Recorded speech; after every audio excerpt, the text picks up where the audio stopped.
Start करते हैं। Last class में क्या देखे थे, एक बार थोड़ा सा रिवाइज कर लेते हैं। We started with drawbacks of Bohr's model, याद है? ड्रॉबैक्स ऑफ बोर्ड्स मॉडल, कि बोर्ड्स मॉडल के क्या क्या ड्रॉबैक थे। It was unable to explain the 3D structure of atom, 3D structure of molecule, Zeeman effect, Stark effect, याद है लिखे जाता है? Zeeman effect and Stark effect जब अगर अपन आप किसी लाइट सोर्स को मैग्नेटिक फील्ड या इलेक्ट्रिक फील्ड में रखते हो और उसकी लाइंस को जब आप स्पेक्ट्रोस्कोप से देखते हो तो उसकी लाइन स्प्लिट होती है, और तो उसको कहते हैं दैट स्प्लिटिंग ऑफ लाइंस को हम Zeeman effect and Stark effect बोल रहे थे। तो ऐसा क्यों हो रहा है ये भी बोर नहीं समझा पा रहे थे, ठीक है। उसके अलावा डुअल नेचर ऑफ मैटर को हम बोर नहीं समझा पा रहे थे, एंड हेजनबर्ग्स अनसर्टेनिटी प्रिंसिपल को। तो लास्ट क्लास में हमने इसके बाद देखा था डुअल नेचर ऑफ मैटर, यानी कि मैटर का पार्टिकल नेचर तो होता है बट मैटर का वेवी नेचर भी होता है। और उस वेव का वेवलेंथ का हमने एक फॉर्मूला कैलकुलेट किया था, lambda is equals to h upon mv, याद है? Using this formula we can calculate the wave of any particle. वो पार्टिकल कितना भी बड़ा क्यों ना हो, कितना भी छोटा क्यों ना हो, उसका मास रखना है और उसकी वेलोसिटी रखना है, दैट्स इट। समझ रहे?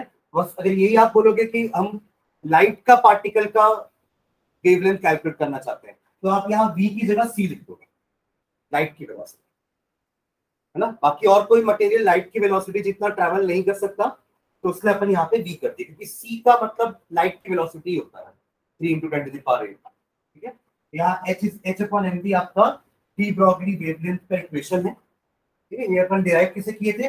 We started with h nu and उसको इक्वेट कर दिया था हमने mc स्क्वायर से, याद है? E is equals to h new क्या था? It is the energy of the wave, and mc square क्या था? It is the energy of the particle. उसको हमने इक्वेट करके लैम्डा की वैल्यू निकाली थी h अपॉन mv। फिर हमने देखा था कि ये जो इक्वेशन से जो वेवलेंथ आएगी ना, वो सिग्निफिकेंट है किसके लिए? Only for microscopic objects. हमने दो चीजों का निकाला था, आपको याद है? हमने एक बॉल का निकाला था जिसका बॉल का वजन लगभग 100 ग्राम था, and that was travelling with a velocity of 10 metre पर सेकंड। तो हमने देखा था उसका वेवलेंथ बहुत बड़ा, मतलब बहुत छोटा आ रहा था, -10⁻34 कुछ आ रहा था। देखो एक बार हमने कैलकुलेशन किया था ना उसको। एक मैक्रोस्कोपिक ऑब्जेक्ट के लिए अगर आप वेवलेंथ निकालोगे ना तो वो बहुत ही छोटी आएगी, अराउंड 10⁻34 मीटर कुछ आ रहा था आंसर, जब हमने बॉल का वेवलेंथ कैलकुलेट किया था, उसका मास और उसकी वेलोसिटी को रख के। तो हमने बोला था कि डी ब्रॉगली की वेवलेंथ मैक्रोस्कोपिक ऑब्जेक्ट के लिए इनसिग्निफिकेंट होती है तो सही, बट इतनी छोटी कि we can not detect it, ठीक है। पर जब मैं माइक्रोस्कोपिक ऑब्जेक्ट लूंगा, से इलेक्ट्रॉन या एक एटम जिसका मास कम होता है और वो वेलोसिटी ज्यादा होती है, तब आप बोलोगे कि लैम्डा की वैल्यू थोड़ी सिग्निफिकेंट आएगी। सिग्निफिकेंट मतलब इग्नोर नहीं कर सकते अपन उस वैल्यू को। 10⁻⁴ मीटर या 10⁻⁵ मीटर, इस टाइप का कुछ आंसर आ रहा था हमारा। ये तो नहीं, इलेक्ट्रॉन का भी वेलोसिटी क्वेश्चन किया था आपने? हाँ, ये तो उसका मास हो गया, फिर इसकी वैल्यू पुट नहीं की थी आगे।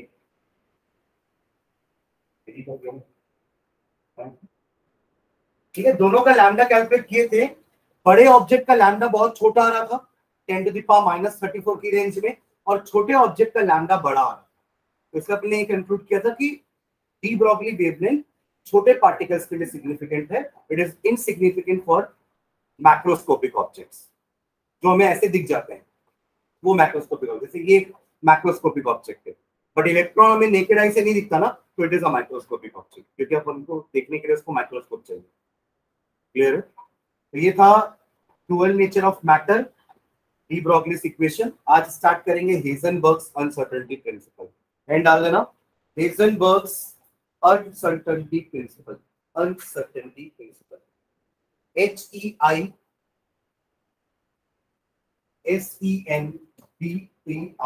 हेजनबर्ग्स अनसर्टेनिटी प्रिंसिपल। अनसर्टेन तो पता है ना, सर्टेन नहीं है मतलब फिक्स नहीं है, श्योर नहीं है, अनसर्टेनिटी प्रिंसिपल। इसके बारे में थोड़ा सा शॉर्ट में मैंने शायद लास्ट क्लास में डिस्कस किया था कि एक ही समय पे आप किसी भी छोटे पार्टिकल का जो कि एक फास्ट वेलोसिटी से ट्रैवल कर रहा है, आप उसका पोजीशन और उसकी वेलोसिटी एक ही टाइम पे कैलकुलेट नहीं कर सकते। It is impossible to calculate. अगर आप उसके पोजीशन कैलकुलेट करने चाहोगे तो आप वेलोसिटी इनएक्यूरेटली कैलकुलेट करोगे, या उसकी वेलोसिटी कैलकुलेट करोगे एक्यूरेटली तो उसकी पोजीशन इनएक्यूरेट हो जाएगी। अभी तक जो आप लोग फिजिक्स में मैकेनिक्स पढ़ते हो ना, वो बड़े बड़े ऑब्जेक्ट के लिए, एक कार के लिए, एक स्टोन के लिए, एक बॉल के लिए, एक ब्लॉक ऑफ वुड के लिए पढ़ते ना। हमारे क्वेश्चन ऐसे होते थे कि a car is travelling with the speed of इतना मीटर पर सेकंड, एक्सेलरेट करिए इतने मीटर पर सेकंड से, इतने हमने ब्रेक लगाया तो इतने दिन में रुक गई। तो इनका हम पोजीशन वेलोसिटी हर एक पॉइंट पे कैलकुलेट कर सकते हैं। That is a simple mechanics. But इतने छोटे पार्टिकल्स का पोजीशन, एक्सेलरेशन, वेलोसिटी कैलकुलेट करना इट्स वेरी डिफिकल्ट। हमको तो पार्टिकल दिख भी नहीं रहा नेकेड आई से, और उसकी पोजीशन और उसकी वेलोसिटी कैलकुलेट करना तो और एक बड़ा टास्क हो गया, राइट। तो उसके लिए अलग मैकेनिक्स होती है। We can not apply our v is equals to u plus at, s is equals to ut plus half at square, v square minus u square is equals to 2s। ये तीनों आप लोग equations पढ़ते थे ना। That was the equation of motion for macroscopic objects derived bye Newton. समझ रहे हैं? तो ये इक्वेशंस को आप माइक्रोस्कोपिक ऑब्जेक्ट्स में नहीं लगा सकते, like electron, atoms and molecules. Getting what I am saying? समझ में आ रहा है आप लोग को? आ रहा है आयुषी कश्यपी? Yes sir. हाँ, तो इनके लिए अलग मैकेनिक्स होती है, उनको हम कहते हैं क्वांटम मैकेनिक्स, जो इनके मूवमेंट को स्टडी करती है। माइक्रोस्कोपिक ऑब्जेक्ट के मूवमेंट को स्टडी करती है, उसको अपन कहते हैं क्वांटम मैकेनिक्स। और जो मैक्रोस्कोपिक वाले के लिए करते हैं वो अपन फिजिक्स वाला जो मैकेनिक्स है वो बोलते हैं क्लासिकल मैकेनिक्स बोल सकते हो। तो क्या बोलेंगे अपन? क्लासिकल मैकेनिक्स, जो हम छोटी क्लास से पढ़ते रह रहे हैं। और क्वांटम मैकेनिक अब हम पढ़ेंगे, ठीक है। उसका कारण क्या है कि क्लासिकल मैकेनिक वाले इक्वेशंस हम इलेक्ट्रॉन्स में क्यों नहीं लगा सकते? उसका कारण है कि क्लासिकल मैकेनिक्स आपके मैटर का वेव नेचर के बारे में बात नहीं करती। हम कभी नहीं पढ़े ना, हमारे क्वेश्चन में कभी नहीं था एक कार निकली पीछे से उसकी वेव आ रही है कितने वेवलेंथ की। समझ रहे हो क्या बोल रहा हूं मैं? मतलब classical mechanics was not talking about the wavy nature of matter. Dual nature का पता ही नहीं था ना, मतलब क्लासिकल मैकेनिक्स वालों को। हाँ, उन्होंने पता कि एक ऑब्जेक्ट है तो इसका पार्टिकल नेचर ही होगा, इसके अंदर पार्टिकल्स ही होंगे, इसका वेव नेचर नहीं होगा। समझ रहे हैं ना? इसलिए क्लासिकल मैकेनिक्स हमारे माइक्रोस्कोपिक ऑब्जेक्ट में फेल हो जाता है, because classical mechanics do not consider the wave nature of matter. समझ गया ना? डुअल नेचर हमने सबसे पहले डुअल नेचर वेव का पढ़ा था कि वेव में वेव तो है बट पार्टिकल्स भी होते हैं, जिसको नाम हमने क्वांटम दिया था। लाइट के पार्टिकल्स को फोटोन बोलते हैं। और अब हमने पढ़ा लास्ट क्लास में डुअल नेचर ऑफ मैटर, कि मैटर का पार्टिकल नेचर तो ऑब्वियसली होगा, वो हमें दिख रहा पार्टिकल है, बट क्या उसका वेव नेचर भी हो सकता है? That was derived bye de Broglie. Clear है? अब बाद में उन्होंने अलग से जरूर ऐसा बोल दिया कि उसका वेव उतना सिग्निफिकेंट नहीं है, तो हम नहीं स्टडी करते कभी भी इस पेन के वेव का। समझ रहे हैं? हम माइक्रोस्कोपिक ऑब्जेक्ट की वेव्स को ही कंसिडर करेंगे, हम मैक्रोस्कोपिक ऑब्जेक्ट की वेव को कंसिडर नहीं करेंगे। ठीक है, चलो हेड डालिए हाइजेनबर्ग्स अनसर्टेनिटी प्रिंसिपल। इसका स्टेटमेंट लिखेंगे हाइजेनबर्ग्स अनसर्टेनिटी प्रिंसिपल का। हाँ, लिखेगा the principle states that the principle states that the principle states that it is impossible to measure simultaneously. It is impossible to measure simultaneously. एक साथ ही तो करना है, वही तो एक साथ नहीं हो पाएगा मेजरमेंट एक्यूरेसी के साथ। It is impossible to measure simultaneously the position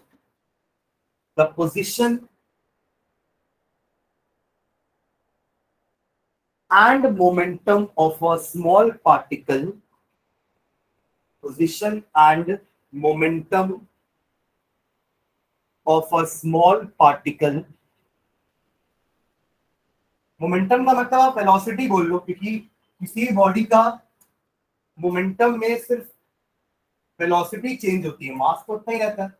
मैं धीरे चलूं या मैं तेज चलूं या मैं दौड़ूं, इन तीनों केस में मेरी बस वेलोसिटी चेंज हो रही है, मेरा मास तो उतना ही है ना, तो मोमेंटम की जगह हम वेलोसिटी बोल सकते हैं, लेकिन मास तो कांस्टेंट रहता है, क्योंकि मोमेंटम क्या होता है, it is the product of mass into velocity. जहां हमें पता है बॉडी का मास तो कांस्टेंट रहता है, तो आप वेलोसिटी बोल सकते हो मोमेंटम की जगह। समझ रहे हैं मैं क्या बोल रहा हूँ? Okay, so it is impossible to measure simultaneously the position and momentum of a small particle with absolute accuracy or certainty. With absolute accuracy and certainty. Accuracy समझते हैं? Accuracy, हाँ, accuracy क्या होता है? Accuracy का मतलब सर कोई कितनी चीज कितनी एक्यूरेट है उसको एक्यूरेसी बोलते हैं। एक्यूरेसी का मतलब कितना एक्यूरेट है, थोड़ा होता है। एक्यूरेसी का मतलब है एक करेक्ट मेजरमेंट से आप कितने पास हो। मान लो ये रूम का ये हाइट का मेजरमेंट है, मान लो 10 फीट फॉर एग्जांपल। मैंने आप सबको चारों को टेप दे दिया और बोला मैंने इसका मेजरमेंट करो, 10 फीट इसका मेजरमेंट है, मुझे पता है, बट मैंने आपको टेप दे दिया कि मेजर करो।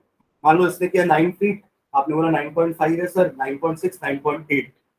तो सबसे ज्यादा करीब सही वैल्यू पे कौन है? तो सबसे ज्यादा एक्यूरेट वैल्यू लिखी होती है। समझ रहे हैं? तो एक्यूरेसी का मतलब होता है how near are you to the actual value. आप एक्चुअल या करेक्ट वैल्यू के कितने पास हो, उसको कहते हैं एक्यूरेसी। और एक होता है प्रिसिशन। प्रिसिशन एक्यूरेसी एक टर्म था ना हमारा फर्स्ट चैप्टर में। प्रिसिशन का मतलब होता है आप बार बार गलती, कंसिस्टेंसी बोल सकते हो आपको। प्रिसिशन का मतलब क्या होता है? कंसिस्टेंसी। मतलब मेजरमेंट भले गलत है, पर सारी आप हमेशा कभी भी एक मेजरमेंट नहीं करते ना, हम ऑब्जर्वेशन बहुत सारी करते हैं और फिर उसका एवरेज निकालते हैं। जैसे मैं आपको अगर अकेले टास्क दे दूं तो आप 5 बार मेजरमेंट करोगे। समझ रहे मैं क्या बोल रहा हूँ? मतलब आपने एक बार मेजर किया तो आया 9.1 फीट आया सर, दूसरी बार कर रहे हो तो 8.6 आया सर, फिर तीसरी बार करें तो 8 आया सर, फिर चौथी बार करें तो 9.8 आया। ये कितना दूर दूर वैल्यूज है ना, ये प्रिसिशन वैल्यूज नहीं। प्रिसाइज वैल्यू का मतलब क्या हुआ? पहला अगर 9 पॉइंट बना है तो दूसरा 9.2, 9.25 सब आसपास है, भले वो एक्यूरेट वैल्यू से बहुत दूर है, बट प्रिसिशन है। मतलब आपके जितने भी ऑब्जर्वेशन है सब वो पास पास में है, आपके ऑब्जर्वेशन आपस में पास पास में, भले वो एक्यूरेसी से उनका कोई लेना देना नहीं। एक्यूरेट नहीं है ये वैल्यू, राइट? 9.2, 9.25, 9.1 ये सब एक्यूरेट नहीं है, बट प्रिसिशन हाई है, एक्यूरेसी लो है। समझ रहे मैं क्या बोल रहा हूँ? और अगर आपका कैलकुलेशन ऐसे होता 9.8, 9.85, 9.9, 9.95, 9.99, हाई एक्यूरेसी हाई प्रिसिशन, सारी वैल्यूज पास पास में है, आपके सारे ऑब्जर्वेशंस पास पास में है, और आपकी एक्यूरेसी भी अच्छी है कि आप करेक्ट वैल्यू के बहुत पास हो। समझ में आ रहा है ना? तो 4 टाइप का मेजरमेंट कर सकते हो आप लोग, इसका एक्यूरेसी भी लो है, प्रिसिशन भी लो है, खत्म एकदम। ना एक्यूरेट वैल्यू मेजर कर पा रहा है, ना उनकी आपस की वैल्यूज में भी प्रिसिशन है, तो बहुत केयरलेस मेजरमेंट कर रहा है वो स्टूडेंट। समझ रहे मैं क्या बोल रहा हूँ? वही तो मेजरमेंट करेंगे ना, ऑब्जर्वेशन तो वही कर रहे हैं। एक होता है high precision but low accuracy, जैसे ये केस 9.2, 9.25, 9.26, 9.28 सब आसपास है, बट एक्यूरेट वैल्यू से दूर है, यानी कि प्रिसिशन हाई है बट एक्यूरेसी लो है।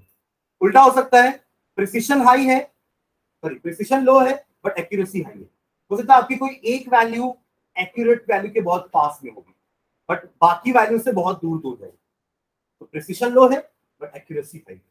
और एक जो मैंने अभी ये वाला केस बताया, ये दोनों हाई है, इसमें आपका प्रिसिशन भी हाई है, all the values, all the observations are near to each other and they are also near to the accurate value, तो एक्यूरेसी भी हाई है और प्रिसिशन भी हाई है। क्लियर है? बट यहां पे अपन क्या लिखेंगे? It is impossible to measure simultaneously, word आना चाहिए, it is impossible to measure simultaneously the position and momentum यानी कि velocity of a object accurately and certainty, with certainty. क्योंकि वो पार्टिकल इतना छोटा है, उसकी वेलोसिटी इतनी हाई है कि आप दोनों चीज को एक साथ एक ही टाइम पे मेजर नहीं कर सकते विद एक्यूरेसी। आप एक को मेजर करने जाओगे तो दूसरे के मेजरमेंट में एक्यूरेसी बिगड़ जाएगी। मतलब एक एक्यूरेटली मेजर कर रहे हो तो दूसरा इनएक्यूरेटली मेजर करोगे उसी टाइम पे। क्लियर है? तो उन दोनों के इनएक्यूरेसी या एक्यूरेसी का प्रोडक्ट एक टर्म होता है ना। कंटिन्यू करो, क्या लिख रहे हैं? It is impossible to measure simultaneously the position and momentum of a small particle with absolute accuracy or certainty. First off, if an attempt is made, मान लो आपने तब भी कोशिश करी, if an attempt is made to measure, if an attempt is made to measure, if an attempt is made to measure any one of them, any one of these two quantities, आपको मैंने बोल दिया कि नहीं होगा, inaccuracy आएगी, पर तब भी आप जिद्दी हो, आप करोगे नहीं सर मैं करूंगी मेजरमेंट। तो आपने एक को एक्यूरेटली मेजर किया तो दूसरे को इनएक्यूरेटली मेजर करोगे। ठीक है? तो if an attempt is made to measure any one of these two quantities with higher accuracy, with higher accuracy, comma, the other becomes less accurate. The other becomes less accurate. The other becomes less accurate. ठीक है? Full stop. The product of the uncertainty, the product of the uncertainty in the position, the product of the uncertainty in the position, the product of the uncertainty in the position, bracket में लिखना del x, उसको अपन बोलेंगे del x. Del x is the uncertainty in measurement of position.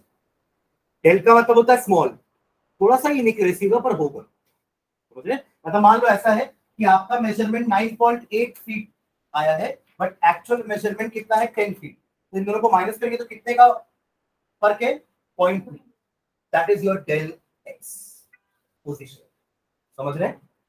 Del x is the inaccuracy in या uncertainty in the measurement of position. तो समझ में आ गया? तो the product of the uncertainty in the position bracket में del x and the uncertainty in the momentum, and the uncertainty in the momentum, and the uncertainty in the momentum,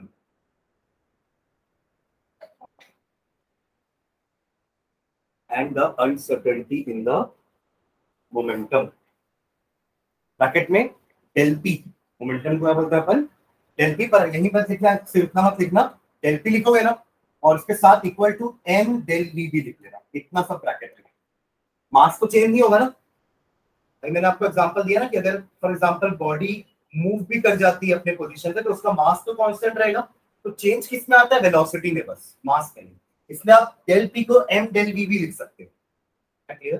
del p को हम m del v, del m v मत लिखना क्योंकि mass change नहीं होगा, इसलिए मास को बाहर ले दिया अपन। Mass will always remain constant, right? एक इलेक्ट्रॉन है तो उसका मास हमेशा कांस्टेंट रहेगा 9.1 × 10 - 31 kg, तो m को बाहर लेके सिर्फ डेल भी लिखते हैं। ठीक है? ब्रैकेट क्लोज कर देना। is always constant. The product of the uncertainty in the position del x and the uncertainty in momentum is always constant. Bracket close करके लिख रहे हो ना?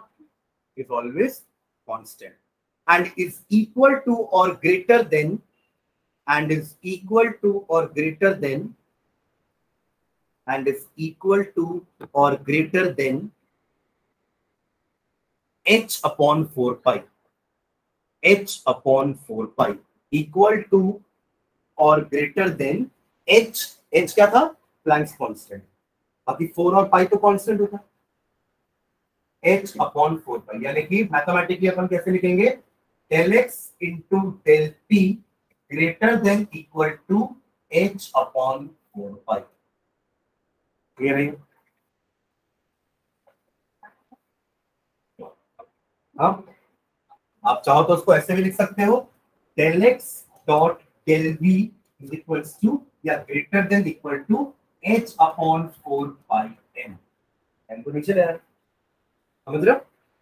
मैंने डेल पी की जगह m डेल v लिख दिया और m को नीचे दे रहा है।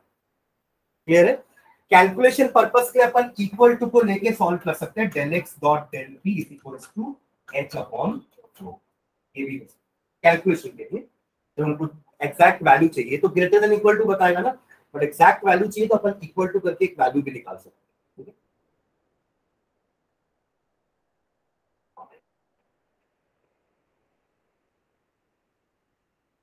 ठीक है, अब ये अनसर्टेनिटी हम वापस मैक्रोस्कोपिक और माइक्रोस्कोपिक दोनों ऑब्जेक्ट के लिए कैलकुलेट करेंगे कि कितनी अनसर्टेनिटी आएगी दोनों ऑब्जेक्ट में।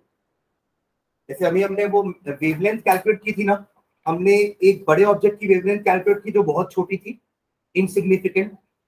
इनसिग्निफिकेंट समझते हैं ना, इसका कोई मतलब नहीं है। क्या करेंगे आप उतनी छोटी सी वेवलेंथ का, कोई यूज नहीं है। ठीक है, बट छोटे ऑब्जेक्ट का वेवलेंथ बड़ा आ रहा है which is significant. In the same way ये इनएक्यूरेसी अगर बहुत कम होगी तो अपन इग्नोर कर सकते हैं ना, इतना इनएक्यूरेसी तो चलेगा, समझ रहे हैं। बट अगर इनएक्यूरेसी बड़ी हुई तो अपन इग्नोर नहीं कर सकते। तो अगेन बड़े ऑब्जेक्ट की इनएक्यूरेसी बहुत छोटी होगी। क्यों? क्योंकि देखो बड़े ऑब्जेक्ट का मास बहुत बड़ा होगा, बड़े ऑब्जेक्ट का मास ज्यादा होगा ना। मास कहाँ पे? नीचे डिनोमिनेटर में।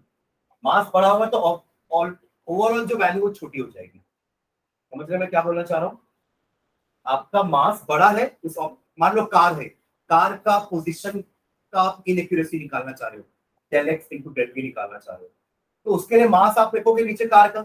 अब कार का मास बहुत ज्यादा है तो ओवरऑल जो इनएक्यूरेसी आएगी ना दोनों के प्रोडक्ट की, वो बहुत छोटी होगी, 10 टू द पावर -24 28। तो उतना इनएक्यूरेसी क्या करोगे आप? मतलब आपके मेजरमेंट में बस मैं बोलूंगा इतना इनएक्यूरेसी है बस, बाकी आपका मेजरमेंट सही है, आप इतने को कंसिडर करोगे। नेगलेक्ट कर सकते हैं इतने इनएक्यूरेसी को। तो again Heisenberg uncertainty principle is applicable only for microscopic object like electron. जिसका मास छोटा होगा तो ऑब्वियसली इनएक्यूरेसी थोड़ी ज्यादा आएगी, जिसको अपन इग्नोर नहीं कर सकते। समझ रहे हैं? तो एक कार का पोजीशन आप बता देते हो ना, आप एक कार का पाथ बताते हो कि नहीं, कि कार यहाँ चली, कार ईस्ट में गई, कार वेस्ट में गई, तो आप एक कार की ट्रेजेक्टरी बना सकते हो कि कार यहाँ से जा रही है। जैसे अपन गूगल मैप में देखते हैं ना, हमें कार का पूरा पाथ दिखता है ना, अब कार यहाँ है, अब कार यहाँ है, अब कार यहाँ है, कार यहाँ है। क्योंकि वो कार की इनएक्यूरेसी बहुत कम है तो हम उसकी एग्जैक्ट पोजीशन बता सकते हैं हर पॉइंट ऑफ टाइम पे, इसलिए उसका एक ट्रैजेक्टरी पाथ बन रहा है। बट इलेक्ट्रॉन पे ऐसा नहीं कर पाएंगे क्योंकि अपन एक ही टाइम पे इसकी वेलोसिटी और पोजीशन नहीं बता पा रहे। तो ये जो कंसेप्ट था ना बोर का एक ऑर्बिट का, वो फेल हो जाता है क्योंकि उन्होंने क्या बोला था कि न्यूक्लियस सेंटर में है and electron revolves around the orbit. Orbit आप तभी बना पाओगे जब आपको इलेक्ट्रॉन की पोजीशन हर पॉइंट पे पता होगी एग्जैक्ट, तो आप एक पाथ बना पाओगे ना कि हाँ ये पाथ है जिसमें इलेक्ट्रॉन घूमता ही रहेगा, घूमता ही रहेगा। तो ये हेजनबर्ग अनसर्टेनिटी प्रिंसिपल से ये वाला ऑर्बिट का कंसेप्ट ही खत्म हो गया। ऑर्बिट कुछ होती नहीं, ऐसा हो गया, मतलब कोई कोई फिक्स्ड पाथ नहीं है एक्चुअली में। अभी तक तो हम यही पढ़ते आ रहे थे ना कि बोर का पॉइंट क्या था, कि बोर ने ये बोला कि electrons revolve around a fixed orbit, जिसकी एनर्जी भी फिक्स होती है और वो घूमते घूमते एनर्जी रेडिएट नहीं करेगा, इसलिए वो नीचे नहीं गिरेगा। यही बोला था बोर ने, है ना। बट अब ये पाथ वाला ऑप्शन खत्म हो गया, अब रीजन आएगा। अब क्या आएगा? एक रीजन ऑफ स्पेस आएगा जिसको हम ऑर्बिटल बोलेंगे। समझ रहे मैं क्या बोल रहा हूँ? और वही क्वांटम मैकेनिक्स बात करेगा उसके बारे में। तो हेजनबर्ग ने बस ये बता दिया कि ट्रैजेक्टरी कुछ नहीं होती इलेक्ट्रॉन की। ट्रैजेक्टरी मतलब कोई एक फिक्स्ड पाथ नहीं है। हमें क्लियर? इलेक्ट्रॉन कहीं भी कैसे भी जा सकता है, एक फिक्स्ड पाथ में नहीं, जबकि उसके लिए एक रीजन ऑफ स्पेस है जहां इलेक्ट्रॉन कभी भी कहीं भी रह सकता है। नो फिक्स्ड पाथ, यहाँ है, यहाँ हो सकता है, इतना फास्ट जाएगा कि वो यहाँ हो सकता है, इतना फास्ट जाएगा वो यहाँ हो सकता है। आप यहाँ का पोजीशन कैलकुलेट करना चाहोगे जब तक वो यहाँ पहुंच जाएगा। समझ रहे? वही लिखा अपन कि अनसर्टन है उसका कैलकुलेशन, इसके वेलोसिटी का कैलकुलेशन और उसके पोजीशन का कैलकुलेशन एक साथ साइमल्टेनियसली। तो आपके प्रिंसिपल में स्टेट करते समय साइमल्टेनियसली वर्ड भी आना चाहिए। समझ रहे ना क्या बोलना चाह रहा हूँ? ठीक है, तो एक नीचे लिखना significance of Heisenberg's uncertainty principle. अपन वही माइक्रोस्कोपिक कैलकुलेशन करते हैं और del x dot del p का वैल्यू निकालते हैं दोनों के। Significance of Heisenberg's uncertainty principal.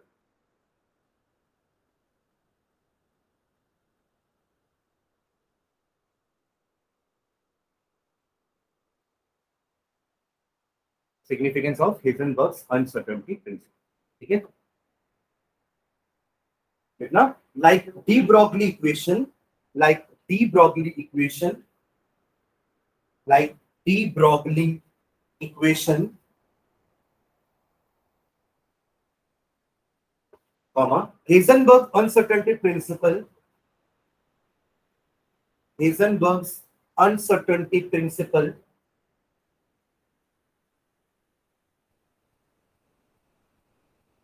is significant only for microscopic objects या particles, is significant only for microscopic objects.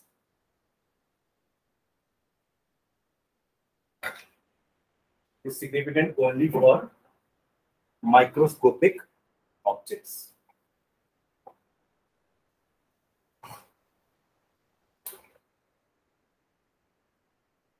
ठीक है, अपन दोनों निकालते हैं, लिखना फॉर अ नेक्स्ट लाइन में, for a particle of mass 1 milligram, for a particle of mass 1 milligram, for a particle of mass 1 milligram, for a particle of mass 1 milligram, Earth's uncertainty can be calculated as, uncertainty can be calculated as,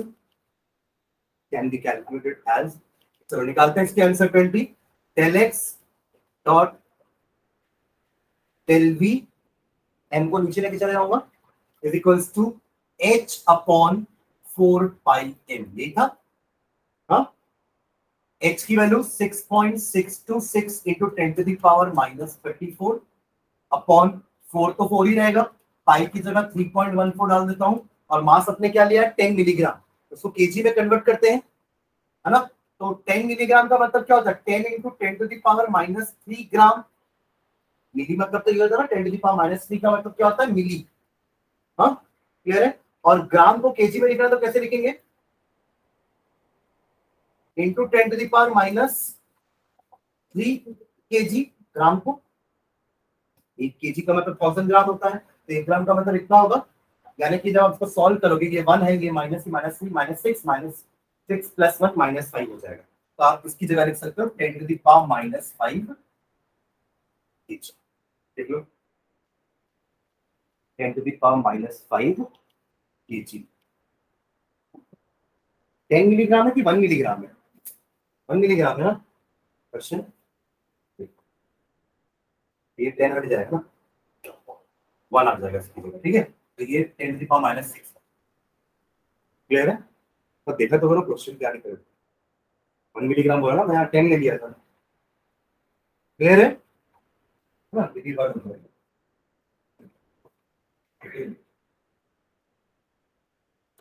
आगे बढ़े, हाँ अब इसकी value निकाल के देखो तो कितना आएगा, एक अप्रॉक्स वैल्यू निकाल लीजिए, 6.626 अपॉन 4 इंटू 3.14 को अलग सॉल्व करेंगे, और ये क्या है 10 के पावर देखो कितना है, 10 टू द पावर -34 है, ये -6 ऊपर जाके +6 हो जाएगा, होगा मतलब 10 टू द पावर -28 के पावर्स में आ रहा है आपका इनएक्यूरेसी, ठीक है। सॉल्व मत करो चलेगा, इतना भी लिख के छोड़ सकते हैं अपन, ठीक है। और इसका यूनिट क्या होगा, अपन क्या क्या मल्टीप्लाई कर रहे हैं, डेल एक्स यानी कि पोजीशन हो जाएगा, यानी कि मीटर्स, और वेलोसिटी यानी कि मीटर पर सेकंड, समझ रहे हो। तो इसका यूनिट क्या होगा, मीटर स्क्वायर पर सेकंड होगा, मीटर स्क्वायर पर सेकंड, 10 टू द पावर -8 कुछ आएगा मीटर स्क्वायर पर सेकंड इसका यूनिट। पोजीशन का यूनिट मीटर, डिस्टेंस है ना, और वेलोसिटी का यूनिट मीटर पर सेकंड, तो मीटर इंटू मीटर पर सेकंड कितना हो जाएगा, मीटर स्क्वायर पर सेकंड। समझ में आ रहा है ना। तो कितना छोटा आ रहा है ना, ये इनएक्यूरेसी बहुत कम है, अपन इग्नोर कर सकते हैं इसको, क्लियर है। हाँ अब एक ऐसा ऑब्जेक्ट लेते हैं जो माइक्रोस्कोपिक है, उसके लिए इनएक्यूरेसी लिखते कितनी है, ठीक है। नेक्स्ट टाइम में लिखना, नीचे एक लाइन लिख लो पर इसके लिए कि the product of del x and del V is extremely small. The product of del X and del V is extremely small. है ना? ये तो मैंने बहुत छोटा 1 mg लिया, बस 1 mg, बहुत छोटा मास है 1 mg, 1 मिलीग्राम। अगर आप और हेवी ऑब्जेक्ट लोगे तो ये इनएक्यूरेसी और कम होती जाएगी, समझ रहे हो?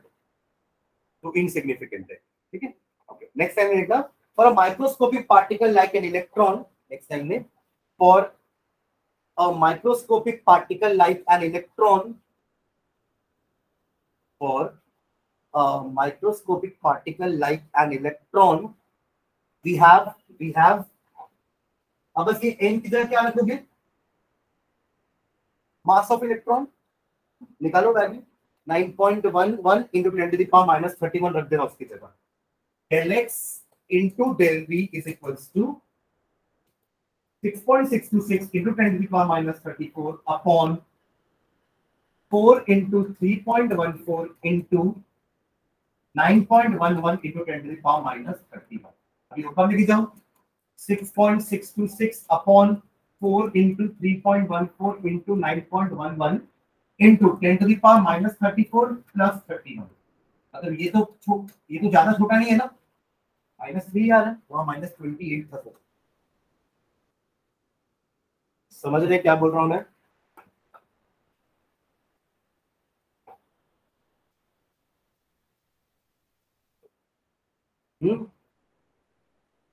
क्लियर है? मीटर स्क्वायर और second,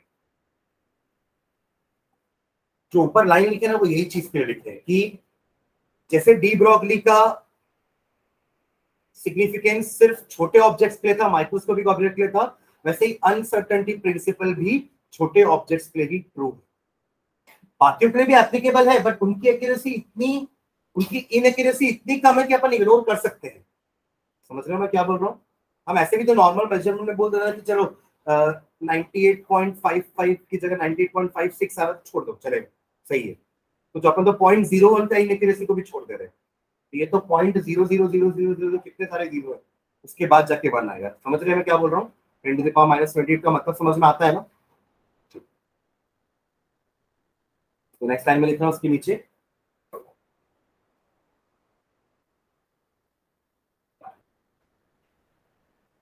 the above uncertainty is quite significant. The above uncertainty is quite significant.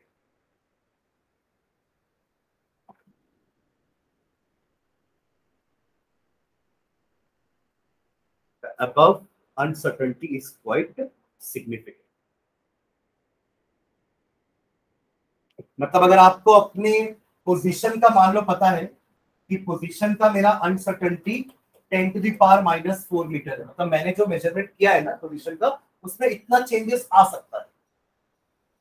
मतलब हो सकता है मेरा मेजरमेंट, फॉर एग्जांपल ऐसे ही मैं रैंडम वैल्यू ले रहा हूँ, मान लो मेरा मेजरमेंट 2.0005 है, ये मेजरमेंट मैंने किया, तो इसमें इनएक्यूरेसी कितने की हो सकती है? 10 to the power minus 4 metre, यानी कि 0.0001 मीटर की इनएक्यूरेसी, ऐसा मैं बोल। This is the inaccuracy in measuring distance या पोजीशन। तो what will be the inaccuracy in measuring velocity? आप ये चीज को यहाँ पुट कर दो, del x की जगह 10 to the power minus put कर दो, del v ऐसे ही रहेगा, और आपका ऐसे कितना है 10 to the power minus 3, इसको नीचे लेके चले जाओ, तो del v कितना आएगा 10 to the power minus 3 upon 10 to the power minus 4, ये ऊपर जाएगा तो 10 to the power 1, यानी कि 10 मीटर पर सेकेंड में आपका डिफरेंस आएगा वेलोसिटी का। मतलब हो सकता है आपने कैलकुलेट किया 10 या 20 मीटर पर सेकेंड, बट एक्चुअली इसमें 10 का आगे पीछे हो सकता है। देखो मेजरमेंट तो आप हो सकता है इस वॉल का मेजरमेंट 11 फीट भी कर दो, जो उसके एक्चुअल से ज्यादा है, तो एक्यूरेसी तो दोनों साइड से, इनएक्यूरेसी तो दोनों साइड से हो सकती है ना। समझ रहे मैं क्या बोलना चाह रहा हूं? तो इतने का आप डिफरेंस मान के चलो वेलोसिटी में आएगा, and that is significant difference. वो डिफरेंस सिग्निफिकेंट है, आप 10 को इग्नोर नहीं कर सकते। समझ रहे हैं? मतलब वेलोसिटी ऑफ इलेक्ट्रॉन कैलकुलेट करते समय 10 का डिफरेंस आ सकता है मेजरमेंट में, अगर आपकी पोजीशन में इतने का डिफरेंस है तो। क्लियर है?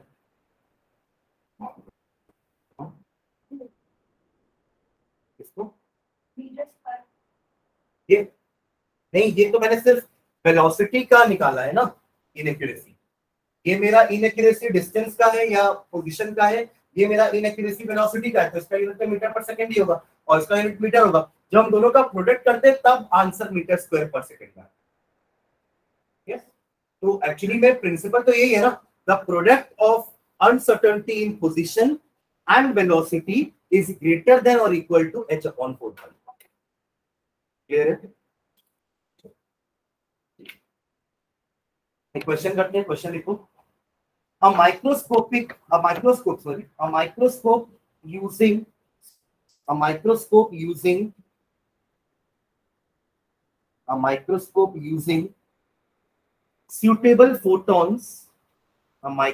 using suitable photon is employed to locate an electron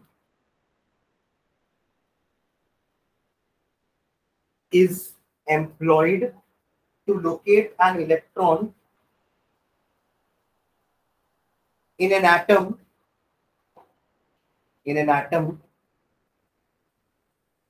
within a distance of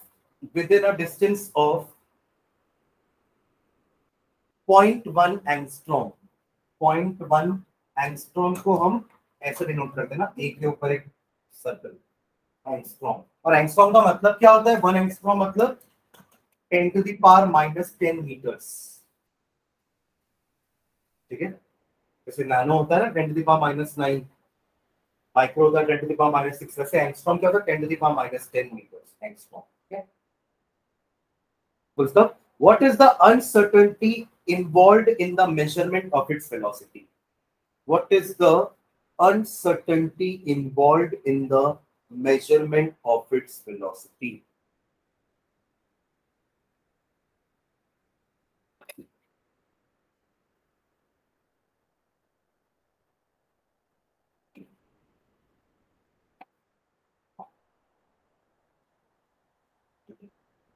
देखो आप लोग इसको मेजरमेंट कैसे करते हैं। मान लो ये एक एटम, ध्यान देना है, ठीक है, ये एक एटम है, समझ लो। ठीक है, यहाँ एक इलेक्ट्रॉन, इसको देखना है ना मुझे।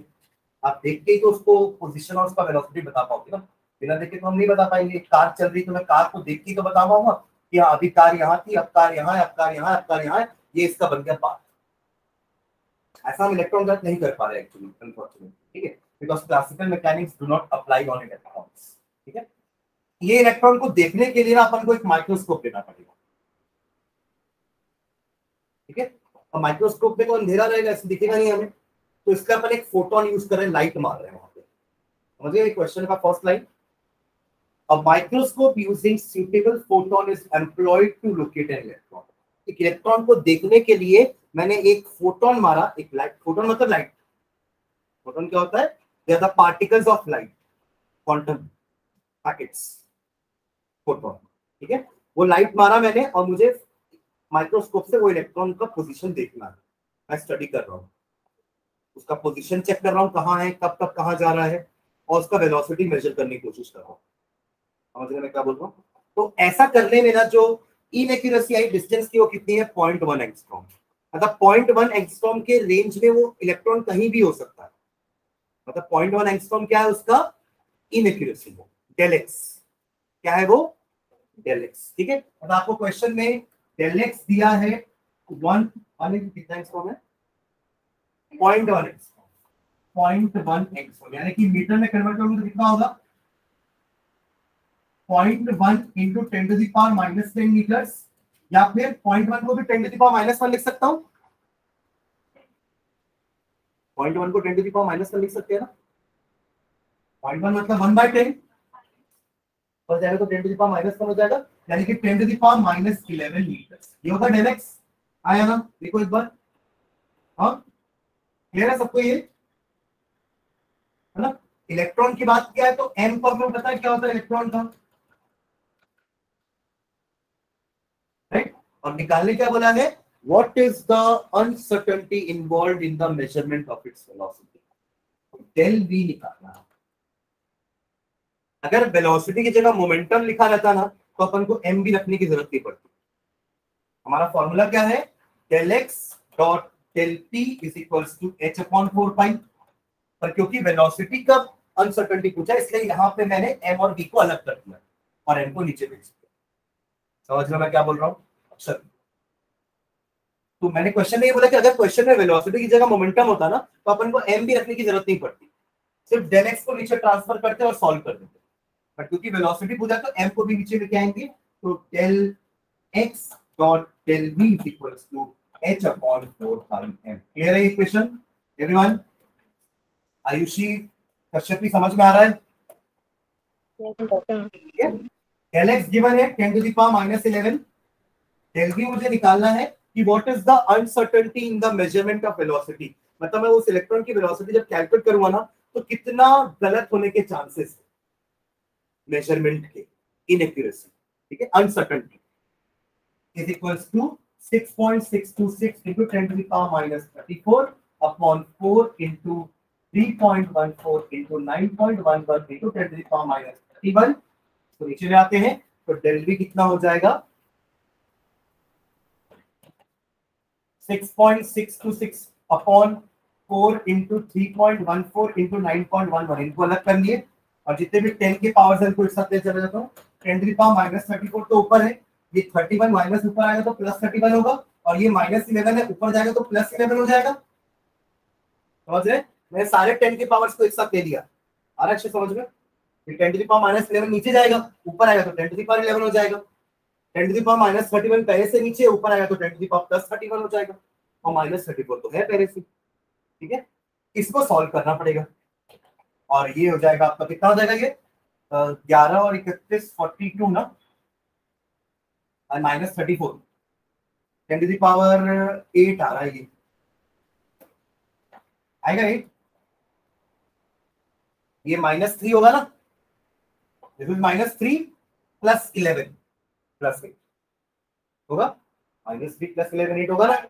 बस इसको सॉल्व करो तो हमारा यही होगा uncertainty in the measurement of velocity.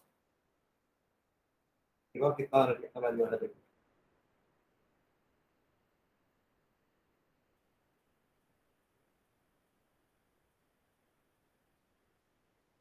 नीचे, पहले तीनों को मल्टीप्लाई करो फिर इजी हो जाएगा पूरा काम। 3.14 into 9.11 into 4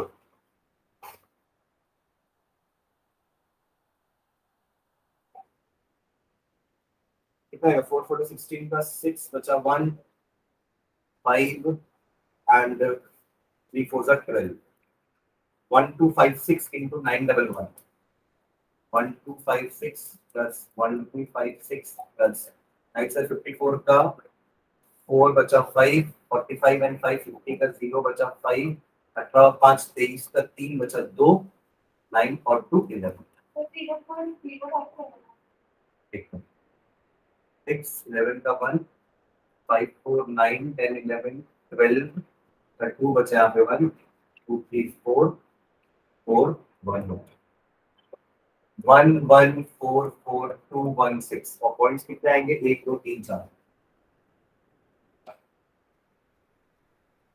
यानी कि 6.626 डिवाइडेड बाय 114.4216 पॉइंट हटा सकते हैं कुछ, है ना? इसका 10 to the power 3 है, 10 to the power 4 हो जाएगा ना, होगा 3 और 4 कैंसिल, एक 10 बचेगा नीचे।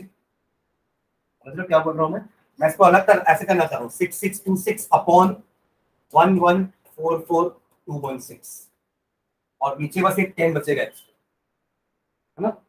वो 10 इससे कैंसिल होकर 10 to the power 7 बचेगा बस इधर। अब इसको सॉल्व करना, ठीक है? क्या बोल रहे हो कितना आएगा?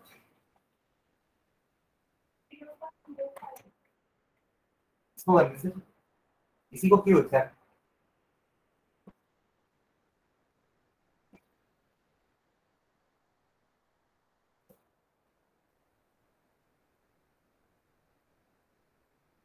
0.77 sorry 0.00579 0.00579 into 10 to the power 7। एक तो हट गया ना, फिर 7 बचा, राइट? अब इसको भी थोड़ा अच्छे से फॉर्म में लिखने के लिए मैं 3 आगे लेके आया था इसको, 5.79 लिखते ज्यादा अच्छा लगेगा, है ना। तो 10 टू दी पावर कितना हो जाएगा वो, 5.79 10 टू दी पावर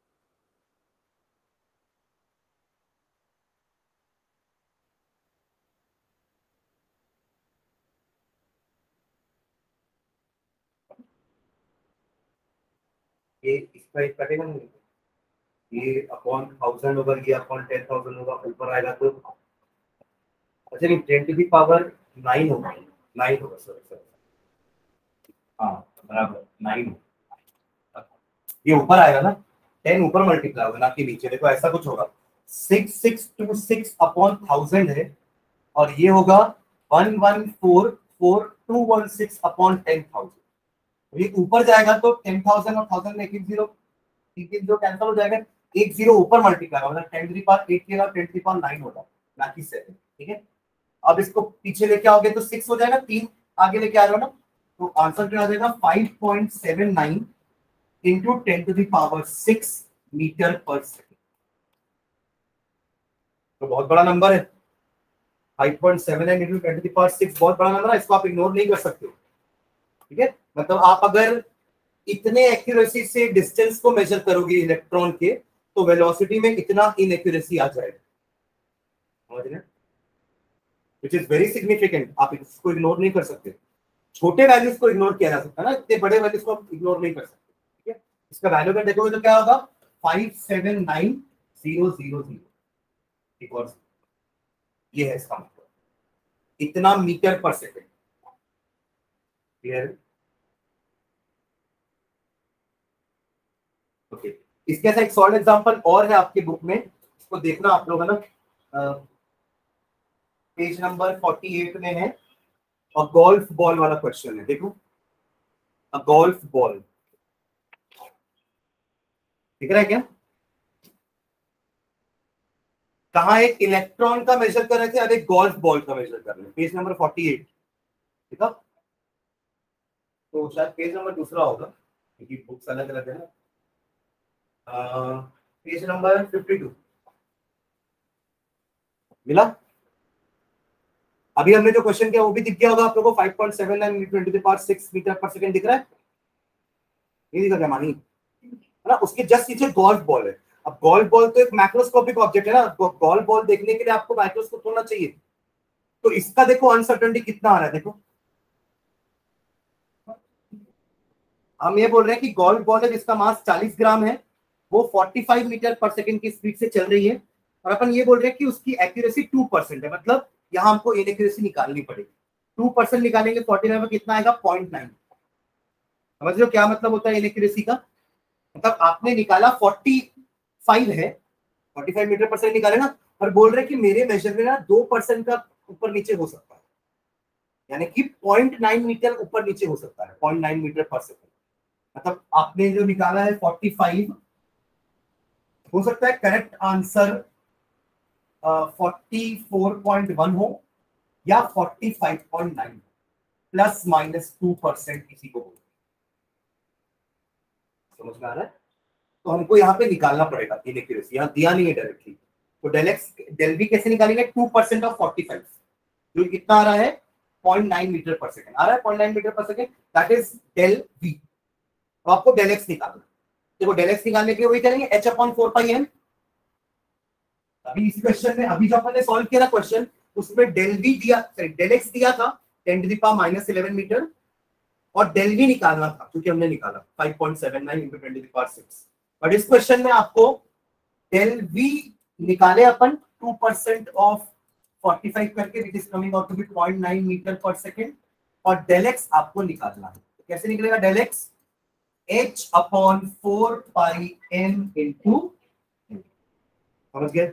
h का वैल्यू पता है, 4 का वैल्यू पता है, i का वैल्यू पता है, m का वैल्यू 40 ग्राम दिया है, उसको केजी में चेंज कर लेना बस। ठीक है, सीधा 40 नहीं लेंगे क्योंकि हमारा सारा यूनिट ऐसा यूनिट होना चाहिए, ऊपर सब मीटर में है तो नीचे ग्राम में नहीं हो सकता, केजी में होगा, राइट? बिकॉज मास का ऐसा यूनिट केजी है। क्लियर? इससे 40 को केजी में कन्वर्ट कर दिए और 0.9 मीटर पर सेकंड ले लिए। इन सबको सॉल्व करके तो देखो वैल्यू कितनी कम आ रही है, 1.46 into 10 to the power minus 33 metre. What does this mean? 1.46 into 10 to the power minus 33 metre. एक बॉल का पोजीशन अगर इतने से कम ज्यादा करोगे तो फर्क पड़ेगा क्या? वो वहीं रहेगा, पता भी नहीं चलेगा वो हिली भी है, इतने डिस्टेंस है। हम 1 सेंटीमीटर तक हिलेगी तो हम डिटेक्ट कर सकते हैं, चलो 1 मिलीमीटर भी कर लेंगे, ये तो मिली से भी बहुत छोटा है। समझ रहे मैं क्या बोल रहा हूं? यही अपन ऊपर पैराग्राफ में लिखे कि हम मैक्रोस्कोपिक ऑब्जेक्ट के लिए ना हाइजेनबर्ग अनसर्टेनिटी प्रिंसिपल को भी इग्नोर कर देते हैं और डी ब्रॉगली वेवलेंथ को भी इग्नोर कर देते हैं, क्योंकि दोनों के लिए ये वैल्यू बहुत छोटी आती है विच इज नेग्लेक्टेबल, आप उसको नेग्लेक्ट कर सकते हो। समझ रहे हैं क्वेश्चन? है ना? ऊपर इलेक्ट्रॉन था जो कि माइक्रोस्कोपिक ऑब्जेक्ट था, तो उसका वेलोसिटी में इनएक्यूरेसी बहुत ज्यादा था, इसकी इनएक्यूरेसी को नहीं छोड़ सकते। हाँ, अगर इसकी इनएक्यूरेसी भी 1 मीटर की आप नहीं छोड़ते, बॉल इधर ना होके इधर है तो बहुत डिफरेंस आ गया ना, और यहाँ तक कि बॉल इधर की इधर, कुछ चेंज समझ में नहीं आ रहा है। क्लियर है? हाँ, ठीक है, हाँ ठीक। तो ये वाला क्वेश्चन आपको एक बार और देख लेना, हालांकि अपन को समझ नहीं क्वेश्चन में क्या हो रहा है। ठीक है,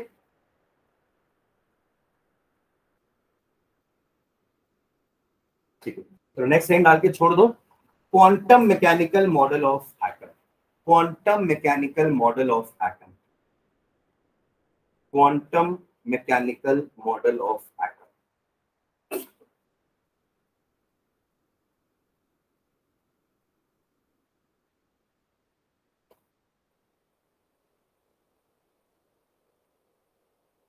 ठीक है, एक चीज और लिखना है अपन को ना, एक कहीं पे आप लोग ना ऊपर मार्जिन में लिखना, बस वही लिखवाना, वही ट्रैजेक्टरी वाला कंसेप्ट खत्म हो जाएगा, उसको कहीं मार्जिन में ऊपर लिखो, हेजनबर्ग के ऊपर ही लिखना।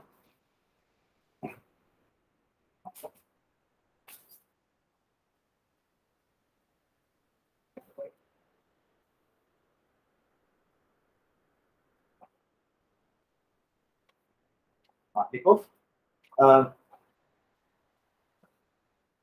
हेजनबर्ग्स uncertainty principle, Heisenberg's uncertainty principle,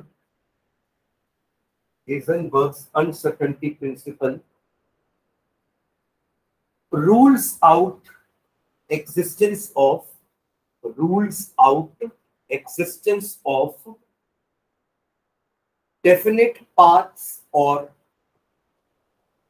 rules out existence of definite path or trajectories of electron, trajectories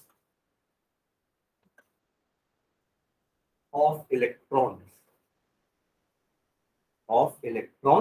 and other similar particles.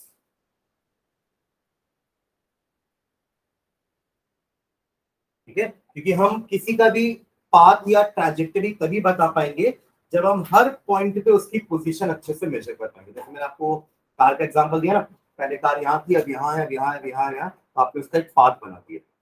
समझ रहे? बट ये चीज हम माइक्रोस्कोपिक ऑब्जेक्ट में नहीं कर सकते, इसलिए वो बोर का ऑर्बिट वाला कंसेप्ट रूल आउट हो गया, मतलब खत्म हो गया। इन्होंने ये ड्रॉबैक था एक्चुअली, आप बोल सकते हो। ठीक है, तो क्वांटम मैकेनिकल मॉडल अपन नेक्स्ट क्लास से चालू करेंगे, which deals with quantum mechanics. और ये मैकेनिक्स क्या होती है? It is the mechanics of microscopic objects. बोला कि हम वो 3 इक्वेशंस इलेक्ट्रॉन पे नहीं लगा सकते, तो इसके लिए एक अलग इक्वेशन होगा, हालांकि हमें उसको डिराइव नहीं करना है, ना ही हमें उसकी वेलोसिटी और उसका कुछ निकालना है एक्सेलरेशन, बट एक इक्वेशन होता है जिसमें वेव नेचर भी कंसिडर किया गया है। ठीक है, तो अपन नेक्स्ट क्लास में क्वांटम मैकेनिकल मॉडल स्टार्ट करेंगे and will start with the concept of orbital next class. ठीक है, चलिए, थैंक यू।